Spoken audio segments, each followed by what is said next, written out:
Welcome to Barbie's Bitch House. This is the last stretch. This is the last stretch of at least... Not my asshole, but... at least of book 1, this is the last stretch. And if we decide to read a little bit of book 2 that I wrote... I got it. Which I never finished it, but I totally could. But the thing is, I would have to read what I have written of book 2 so far. That might kind of ruin the thing, because I might know what's coming. Literally, ew. I can try to finish mine, but I can't guarantee it will be you should try. Because I'm not very good at, like... You should try. Because this one isn't very long either, but yeah. When I write my stories, I'm not very good at chapter-wise. So I get, like, really fucking long, and then I'm like, oh yeah, what the fuck else happened? Yeah. Yeah. Okay, so... Okay. Chapter 10. Horatio is here to help. Horatio the fellatio. Big fucking what? You fucking would. Ugh.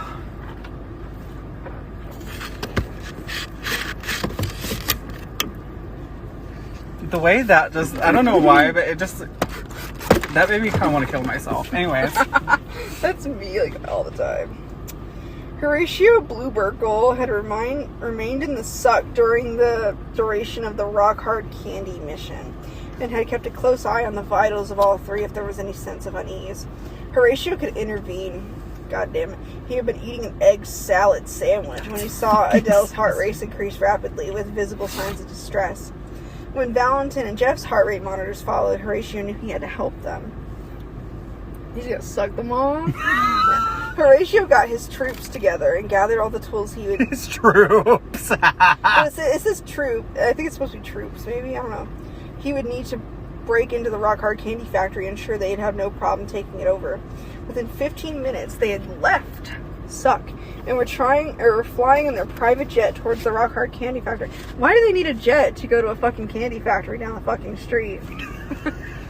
They just do. It's like 30 minutes away, so they just need a jet. They landed on the roof, and the troop immediately disembarked from the private jet. They had their guns in front of them and their black masks on, and Horatio led them there.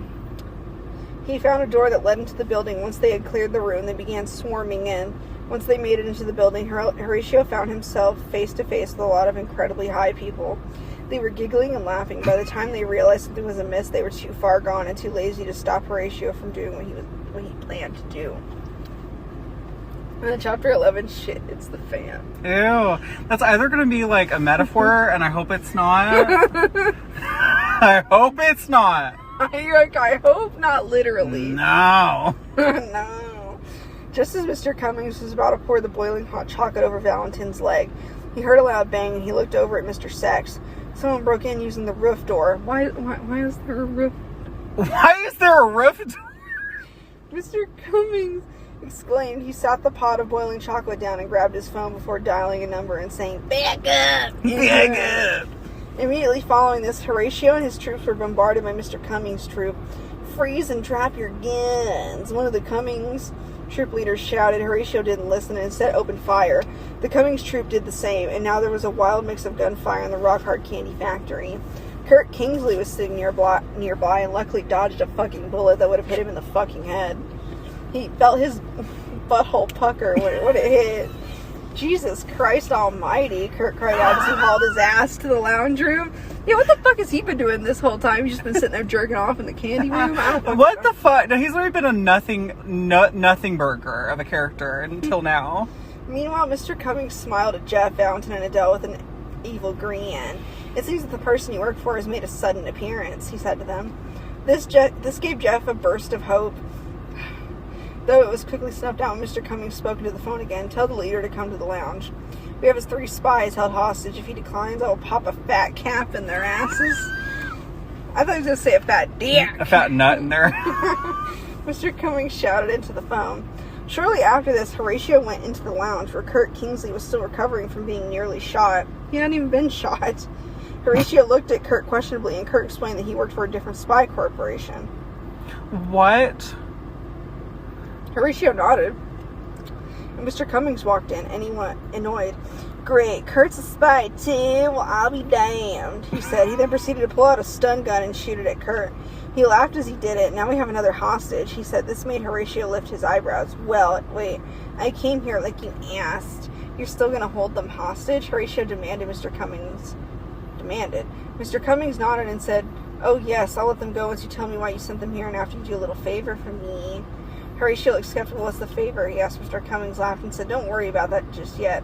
We'll get there when we get there. His carefree demeanor was quickly replaced with one of his sinister intentions as he pointed his pistol at Horatio. Start fucking talking, he demanded. Horatio gulped. Gulp. And began telling Mr. Cummings everything about how they knew that the Rockhard Candy Factory was making crystal meth and selling it. Mr. Cummings seemed surprised. And how did you obtain this info? He asked. Horatio seemed hesitant until Mr. Cummings fired the gun in Kurt's direction and pressed the tip of the gun into Horatio's arm. He shrieked in agony as the hot tip burned his skin. Hot tip. I know, we're like...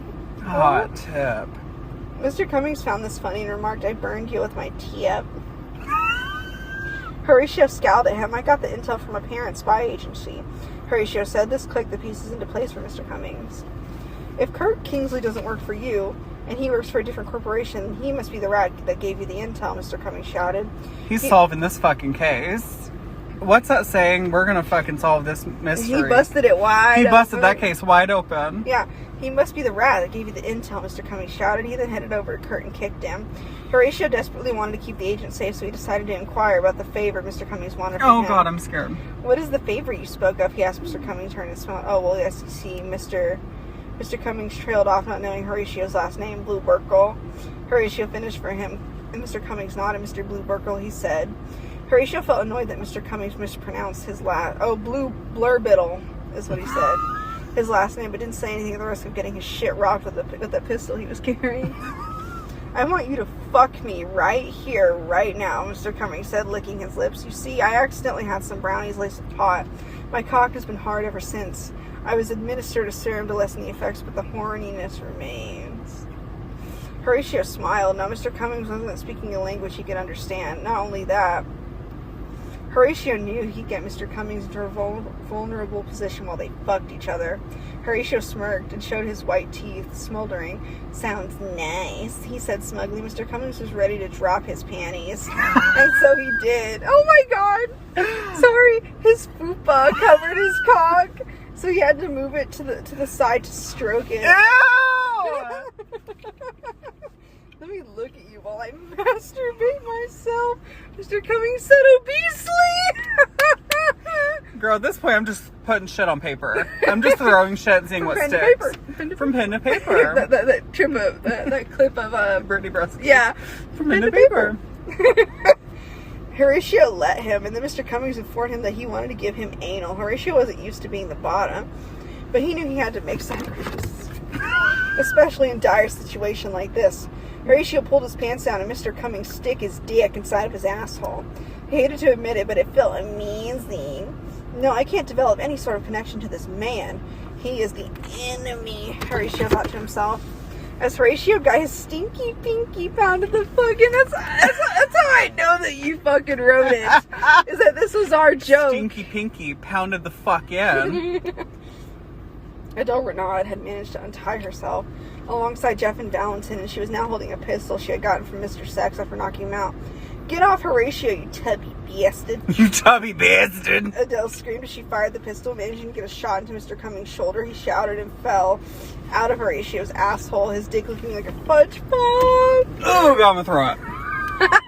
That's sick.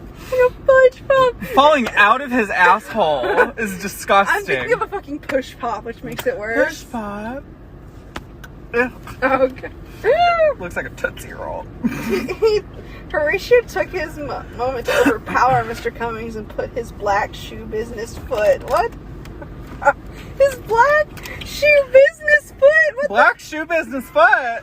What the fuck is a black business shoe foot? Or whatever the fuck it is. A black shoe business foot. Black shoe business foot. What the fuck? I think you were trying to think of something to say, but you weren't sure. I think I was really high. On Mr. Cummings' hard penis. He rubbed the shoe up and down on the penis, grinning as he did Ow! it. You've been defeated as I rub your dick, my trooper gathering the intel and required to expose you for your crimes. You going to jail. You going down? Horatio said maniacally, laughing smugly as he spoke.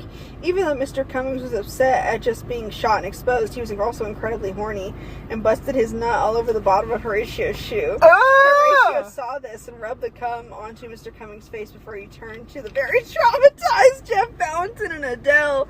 I wonder if we're traumatized. He hasn't even pulled up his pants yet, which I feel like makes it worse. He turns around with it just sticking out. It just fell out, and then they're just sitting there. Anyway, going to the roof, we will take you all back to the agency. Take Mr. Kingsley with you as well. Horatio said as he pointed to the unconscious Kurt Kingsley in the corner. Me and Mr. Cummings have some additional business to attend to, he said, smirking. Adele quickly grabbed Kurt, and the four of them fled the lounge. Horatio unbuttoned his pants and sat on Mr. Cummings' chest. I'm going to show you why they call me Horatio the Fellatio, And then chapter 12, back to business. Poor Mr. Cummings. He's a piece of shit, but even he doesn't deserve... Actually, I wouldn't mind a Horatio the Fellatio. I wouldn't mind. Because I wrote him to be, like, my type of man, you know? Of course you did. So, yeah. I gotta pay so fucking bad. I do too, girl. We gotta find a bathroom after this chapter. We could go to the library, but I don't even know if it's open. Because I don't know if it is either. So I say we try there first, and then we can go to the library. Okay. Back to business, or chapter 12, back to business. The ride on back on the private jet was quiet, but Jeff felt more connected to Adele and Valentin than ever before. He felt horrible for Adele now that she had third-degree burns in her thighs, but Adele seemed to be a good sport about it, calling them her battle scars. Jeff had already had feelings for Valentin, but they had just gone through further reaffirmed it. Jeff reached for Valentin's hand. I was scared he didn't grab his cock, and grasped it tightly. Kurt was still unconscious, and Horatio planned on hiring him for suck. That is, if he was willing, of course. They'd made it back safely, and Horatio had taken care of Mr. Cummings. Jeff drove home in silence. It's about all he'd just been through. He showered and went to sleep, anticipated what his next mission would be. If it was anything like his first mission, he was in for a wild ride. And then the About the Author is just the same as it was on the back. Yeah. So that was Super Agent Twink. So, bye guys. We're going to go piss. Bye. Our bladders are full. Yes. Bye guys. Bye.